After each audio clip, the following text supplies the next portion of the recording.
First of all, let us go ahead and create the SNS topic which we need to send notifications to the email ID. So I'll create the topic and the name of the topic would be AWS Foundation Case Study. Do we need any encryption? Optional. We do not need any encryption. Then access policy either basic or advanced. I'll give the basic one. Delivery method should be HTTPS or delivery retry policy. So whether it should be HTTP or HTTPS. And then delivery status logging. Do you want to log the status? I'll create a new role so that the logs are sent to CloudWatch logs. Click on create topic and the topic has been created. So this is the topic. I'll have to get the ERN of the topic, which is this one.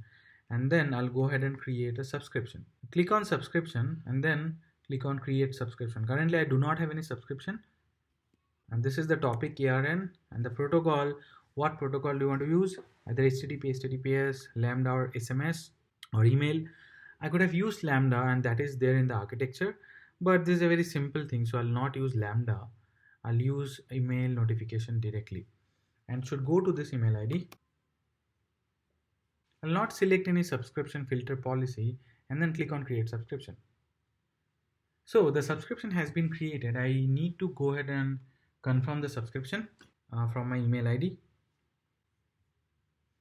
The subscription has been confirmed. So the status is showing as confirmed. So the next step would be to go ahead and create the event.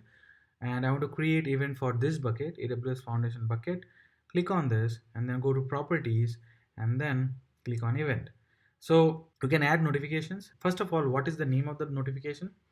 This is the name that I have provided and for which events you want to have the notifications on.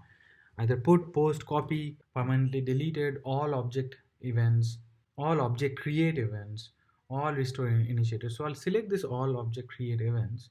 If you want to mention any prefix, I do not want because it is directly in the bucket and the images will be stored in the bucket directly. There will not be any folders. Then do you want to have any suffix? For images it can be JPG, PNG, etc. I'll not mention anything, but typically you should do it. And then where do you want to send it to? It can be an SNS topic or an SQSQ or a Lambda function. I should have been created a Lambda function, but I'm skipping that part. So select an SNS topic and then select the topic. This is the topic which I have just created, AWS Foundation Case Study topic, and then click on save. So it is giving me an error saying that unable to validate the following destination configurations. Permissions on the destination topic do not allow S3 to publish notifications. To get rid of that error, we'll have to change the permission of this SNS topic, which is access policy. So here, instead of resource condition string equals, what we have to do is we have to mention ARN like, because we want to make sure that the S3 bucket can put data here. And you have to mention this AWS source ARN and the ARN of the S3 bucket. Click on save changes.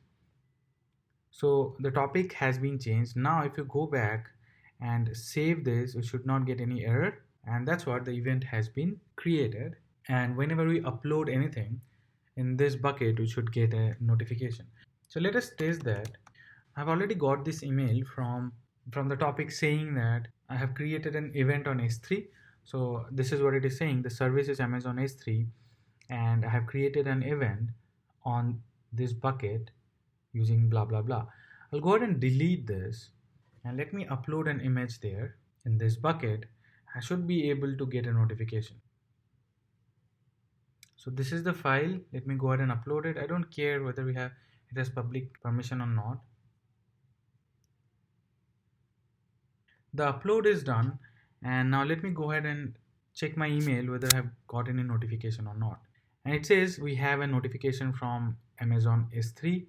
And if you open this is not in a pretty format, but you can copy it and paste it in jsonlint.org. But anyway, it is saying that in this bucket, I have uploaded this object, which is pixels photo 673854.jpg. And that is the photo or that is the image which I have uploaded. So this was the last setup. And the final one is I'll have to test the application now. So now let us go ahead and test the application in a full-fledged manner. If it fails, we'll have to do some troubleshooting. If it does not, we are fine. So once the testing is done, we can say that we have deployed although very simple, but a full-fledged application in AWS. So this is the web page, AWS Foundation deep.tk, and it should open this one. If I go click here, so take me to the get employee page. If I go back, everything is working fine. About us, it is taking me to the static S3 web page. And now let me go ahead and try to upload something. So this is the first employee. Let me select this image, and if I click on update database, the uploading is done. It is saying that the following employee has been added. Let us go ahead and add one more. This one has also been added, Nelson Mandela. And let me add the last one. So this has also been added, and all the images have been uploaded in S3, and the data has been pushed, and the metadata has been stored in DynamoDB also. And I have also got notifications, and these are the 3 notifications. If you see, all 3 are new, and this is the first one, which says that employee ID 100 has been updated an image file. This is the name of the image file of employee ID 100, and that's how I have done, right? So this is the second image file which has been uploaded, and this is the third image file. If I go to my S3 bucket, this is the bucket AWS Foundation. Click on refresh, I should be able to see all the 3 images here. And there you go, employee ID 100, 200 and 300. All the images have been uploaded. Let me try to retrieve the information. And this is the one which we added. First name Nelson Mandela, ex-president of South Africa, location, and this is the image ID. If I click on reset, I should be able to go to the previous page.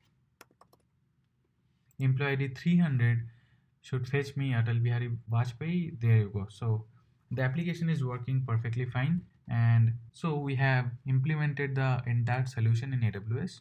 Let me show you the DynamoDB table as well. This is the DynamoDB table, and we must be having 3 records, and these are the 3 records, the employee ID along with its image URL. So we've tested the entire application. We used various services starting from VPC, then EC2, S3, DynamoDB, Route 53, Elastic Load Balancer, Auto Scaling Group, SNS, etc. If you want, you can use many more services to deploy your application in AWS. And it is a full-fledged AWS application. I mean, it has been deployed bottom up on AWS. It is being hosted on AWS, and everything is working on AWS. The only thing which is outside of AWS is the code and the HTML files and the images also, of course. Apart from that, everything has been implemented on AWS. So this is how you can leverage AWS to deploy and implement your code, or in fact, you can migrate your code to AWS Cloud. That concludes our session. Thank you so much.